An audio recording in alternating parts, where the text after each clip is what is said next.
Stereotype threat is a situation where individuals fear conforming to societal stereotypes about their respective groups.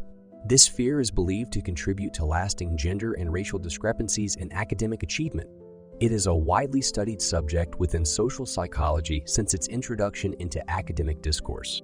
Several factors can exacerbate situations of stereotype threat, such as task difficulty. The individual's view that the task is a measure of their abilities and the relevance of the stereotype to the task. It significantly affects individuals who identify highly with the stereotyped group and desire to perform well in the task at hand. This effect is further amplified when such individuals anticipate discrimination due to their association with a negatively stereotyped group. Repeated encounters with stereotype threat can lead to a damaging spiral of waning confidence, underperformance, and disinterest in the relevant achievement area. There's evidence suggesting that stereotype threat can decrease the performance of individuals associated with negatively stereotyped groups, and it has been implicated in public health disparities. According to the theory, the mere existence of negative stereotypes about a group can cause performance anxiety among its members. Regardless of whether the individuals believe the stereotype, this anxiety is hypothesized to hinder performance by depleting working memory. Contrasting with stereotype threat are stereotype boost and stereotype lift, wherein positive or negative stereotypes about one's or other's social group, respectively, result in enhanced performance. Some researchers argue that stereotype threat may not be a legitimate contributor to real-world performance gaps. Citing possible publication bias, critics have attempted to correct alleged misunderstandings in early studies, demonstrating significant effect. Nonetheless, meta-analyses and systematic reviews continue to show substantial evidence supporting the effects of stereotype threat, suggesting that it can't be disregarded or oversimplified. The narrative underscores the adverse impact of stereotype threats on individuals' performances across various domains, magnifying how skewed gender, racial, and social perceptions often bear down on the outcomes. An examination of women chess players showed that a preconceived notion of women performing worse than their male counterparts influenced their gameplay negatively. Expanding this research into entrepreneurship, a realm typically dominated by men, it was found that stereotype threat demotivated women's entrepreneurial aspirations, while propelling men's. Conversely, when entrepreneurship was promoted as a gender-neutral vocation, men and women exhibited a parallel inclination towards it. Further, the narrative delves into experiments illuminating the impact of stereotype threats on European American and African American students' performances in a golf game, contingent upon whether it was framed as a test of athletic ability or sports intelligence. Moreover, it underpinned how stereotype threats could dampen the performances of European Americans in sports and men in social sensitivity tests. Additionally, the presence of others was seen to trigger stereotype threat, as evinced in a math exam where women's scores dropped noticeably when examined around men. Investigating the susceptibility to stereotype threat among children, Desert, Priot, and Jeune found that third graders outdid first graders, as expected. However, children from lower socioeconomic strata were affected adversely by evaluative instructions compared to their higher socioeconomic counterparts, suggesting that how instructions were framed potentially had a more profound impact on their performances than their social status. Looking into the role of age in stereotype threat, the narrative also broaches a study involving 99 senior participants aged between 60 and 75 years. The issue of stereotype threat and its physiological effects on performance has been the focus of many psychological studies. Research has both sought to observe this phenomenon in high and low status groups, as well as the physiological threat response in these groups when exposed to potential changes to the status quo. As per these research conclusions, low status group members showed increased blood pressure levels after receiving status feedback, while those in high status groups had elevated blood pressure levels upon anticipating the next task. In 2012, the research of Scheepers and colleagues added to this narrative by hypothesizing that high social power stimulation resulted in efficient cardiovascular responses, while low social power led to inefficient cardiovascular responses. 2 experiments were carried out to validate this hypothesis. Focusing on power priming and role play, both experiments yielded results supporting their theory.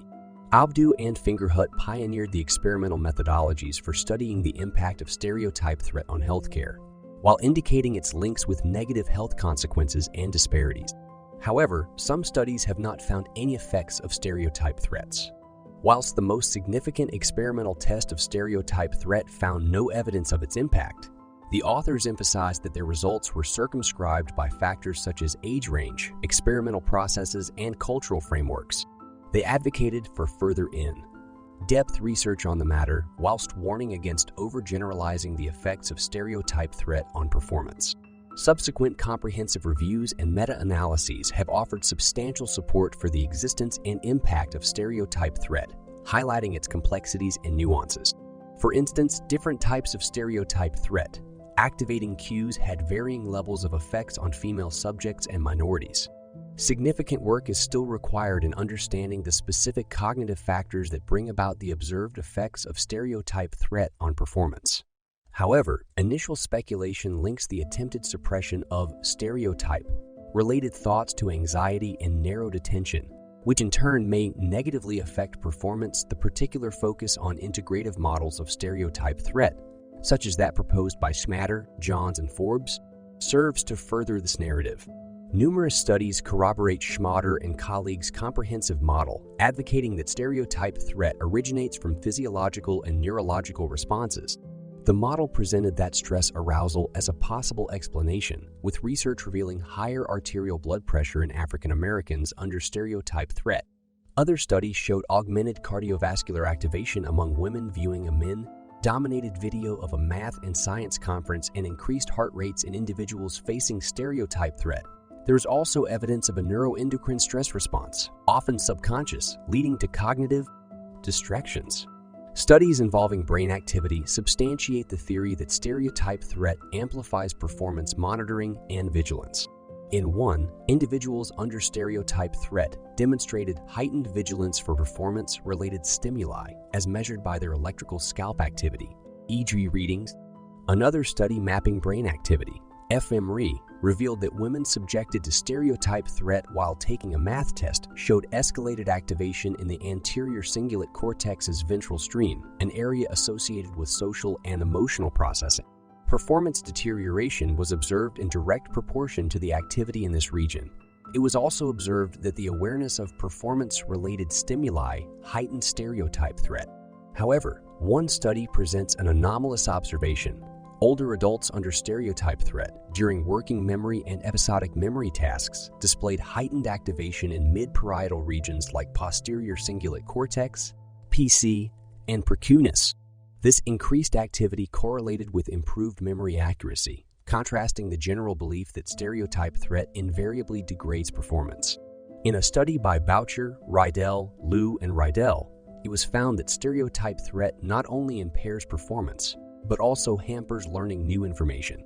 In an experiment, they placed undergraduate men and women under 4 conditions: control group stereotype threat only, stereotype threat removed before learning, and stereotype threat removed after learning. The findings revealed that the introduction of gender-fair information predicted to alleviate stereotype threat resulted in improved test performance, particularly for women. This validates the detrimental effect of stereotype threat on learning and performance. Claude Steele and Joshua Aronson initiated groundbreaking research in 1995 that unveiled how stereotype threat can significantly compromise intellectual output. Their study, which utilized a challenging verbal portion of the graduate record examination, GREW, and a set of verbal completion tasks focused on African American and European American college students. The researchers discovered, consistent with national averages, that African American students didn't fare as well on the test. Labeling their 3 test groups as stereotype threat, non-stereotype threat, and a third condition, Steele and Aronson aimed to uncover how differing instructions could potentially alleviate the impact of negative stereotypes. Their methodology hinged on either explaining the test as an intellectual diagnostic tool, ignoring its intellectual standing and presenting it as a mere lab task, or once again downplaying its intellectual relevance, but treating it as a challenging task instead, regardless of the group settings. Each set of students received an identical test. The results of this experiment suggested that modifying test instructions might mitigate stereotype-related anxieties, hence potentially improving the performance of the African American student group. The researchers observed that students who perceived the test as an intelligence measure were more likely to have stereotype associated thoughts, and demonstrate behavior reflecting these stereotypes. The subsequent evaluations, which took former SAT scores into account, pointed towards a telling conclusion. The participants who regarded the test as a non-diagnostic challenge excelled more than those who saw it as a mere non-diagnostic task, or those who deemed it as an intelligence diagnostic. Aside from highlighting the pernicious potential of stereotype cues, the study also explored how these cues could occasionally boost performance through mechanisms dubbed stereotype lift or stereotype boost. Stereotype lift, propelled by negative stereotypes about an outgroup, could enhance the performance levels by fostering increased self-belief and decreased self-doubt. Conversely, stereotype boost leveraged positive stereotypes, enhanced performance when an individual's social identity in a particular domain was accentuated. Though both mechanisms foster performance enhancement, stereotype lift stems from negative outgroup stereotypes, while stereotype boost revolves around the positive activation of in-group stereotypes. Stereotype threat is a stressor that not only diminishes performance, but also impacts individuals' self-perception and their view of others. Often, people internalize these stereotypes, blaming themselves for perceived shortcomings, undermining their own capabilities, and dissociating from negatively stereotyped communities. The unfortunate implication is a self-fulfilling prophecy, as stereotype threat triggered anxiety and withdrawal may manifest as suspicious behavior, increasing the likelihood of negative treatment from authority figures. Exploration into racial stereotype threat among Black Americans reveals that awareness of criminality stereotypes heightens anxiety surrounding police encounters. This fear ironically catalyzes self-regulation, amplifying anxieties and impelling behaviors police may interpret as suspicious. Misunderstandings ensue, escalating the severity of police reactions to these individuals compared to their white counterpart. Prolonged exposure to stereotype threat can lead to social distancing or even disassociation from the affected group. For instance, gender stereotypes pointing to inferior mathematical aptitude may discourage a woman to abandon her identification as a math person. After repeated experiences of stereotype threat, this defensive mechanism is designed to protect one's self-esteem even at the cost of anxiety and social alienation. Emerging research sheds light on the extending influence of stereotype threat beyond academic performance, causing deterioration of self-control that bleeds into other behavioral areas. Studies indicate that as women battle stereotypes regarding their mathematics skills, they consistently underperform on tests and exhibit impulsive behavior and reduced physical endurance, even outside the realm of academic pursuits. Stereotype threat and the discrimination it engenders yield profound mental health implications. The weight of perceived discrimination has been closely linked to depression and other negative mental health repercussions across diverse minority populations. Increasing exposure to perceived discrimination significantly corresponds with depression symptoms, even among children and adolescents. Other adverse psychological outcomes linked to perceived discrimination include worsened overall well-being, PTSD, anxiety, and rebellious conduct. These detrimental relationships persist even when controlling for confounding influences like education, income, and employment. Research emphasizes that people's beliefs about their capacity to improve or elevate their performance based on effort leads them to overcome negative stereotypes and therefore perform significantly better. Additionally, facilitating students to reconsider their stress or anxiety allows better utilization of their executive skills, such as attentional control and working memory, thereby enhancing their performance rather than diminishing it due to stress. Further, when students perceive intelligence as something that can be incrementally improved, they're less likely to attribute academic strides to innate capabilities, but more to practical situational attributes like flawed study strategies. This viewpoint encourages them to explore alternative learning methods and seek assistance when needed, thereby improving their academic performance.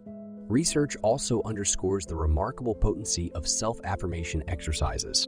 An exercise in the form of a brief writing task about a key value significantly improved the grades of African American middle grade students and reduced the racial achievement gap. Notably, similarly, a positive self-affirmation exercise prior to their task completion seemed to render medical students in the UK less vulnerable to stereotype threat. Such exercises have also proved beneficial in bridging the gender gap in subjects like maths and geometry. The practice of creating a self-concept map that allows women to contemplate their multiple roles and identities effectively eradicated the gender gap on challenging standardized tests. When women were given the opportunity to reflect in this manner, they performed at par with men in the math section of the grade. Lastly, boosting the representation of minority groups in a specific field has also been shown to alleviate stereotype threats. For instance, women in STEM fields presented with an evenly balanced gender ratio at a conference reported a higher sense of acceptance, belonging, and a stronger urge to participate than those who witnessed an unbalanced ratio. Encouraging interaction between individuals of diverse backgrounds can immensely contribute to fostering a strong sense of belonging amongst minority groups. Studies demonstrate that students who identify as a minority in their institutions can gain an increased sense of belonging by fostering friendships with people of other racial backgrounds. Research conducted by Walton and Cohen in 2007 presented that it is possible to elevate the academic performance of African American students and potentially obliterate the academic achievement gap between them and their white counterparts. This is achieved by instilling the knowledge that concern about fitting into social circles typically fades as time passes. Such observations suggest that by integrating individuals into a welcoming group, stereotypes can be counteracted. In essence, if minority students are embraced within the academic fraternity, they'd be less inclined towards accepting negative stereotypes about the performance of minority groups in academia. Earlier studies proposed that informing women about stereotype threat, its effectiveness, and its ability to diminish their performance can potentially eradicate the anticipated gender gap on intricate mathematical tests. However, the effectiveness of providing this type of information has been questioned, as it could potentially backfire. For instance, one study showed that women who completely comprehended stereotype threat information performed poorly on a calculus task. There's an ongoing debate about the role stereotype threat plays in real-life achievement gaps. Some argue that its impact has been overstated in evaluating performance, specifically of female students, and that there may exist a publication bias within the field. Media and academic literature have been criticized for suggesting that eradicating stereotype threat could entirely eliminate testing discrepancies between African Americans and European Americans. Research shows that even when stereotype threat indicators were reduced, the achievement gap remained almost unchanged in its magnitude. Despite certain constraints, significant reduction in group differences were observed on high-stakes tests as a result of attempts to alleviate stereotype threat. In 1998, Arthur R. Jensen, however, questioned the stereotype threat theory, suggesting that its effects could be attributed to other, more established theories, like test anxiety and Yerkes. Dodson Law instead, he proposed these effects could be a mixture of ability level and test anxiety according to the complexity of the test. However, subsequent research by Johannes Keller refuted Jensen's claim, demonstrating significant stereotype threat effects even after controlling for his hypothesis. Gisbert Stute and David C. Geary further scrutinized evidence attributing the achievement gap in mathematics between men and women to stereotype threat. They found various methodological issues in the relevant research, such as not adjusting for pre-existing mathematics scores and lack of control groups. They concluded that the truth of stereotype threat is often misrepresented, appearing more established than it sometimes is. A 2015 study by Floor and Weichertz indicated that the average effect of stereotype threat is minimal, perhaps even zero when considering possible publication bias. Meanwhile, a large-scale study by Ganley and colleagues in 2013 concluded that there was no evidence to prove stereotype threat effects impacted the maths performance of school-age girls. The authors argued that more rigorous and controlled studies often yield smaller or non-significant results, suggesting publication bias might affect the evidence for stereotype threat in children.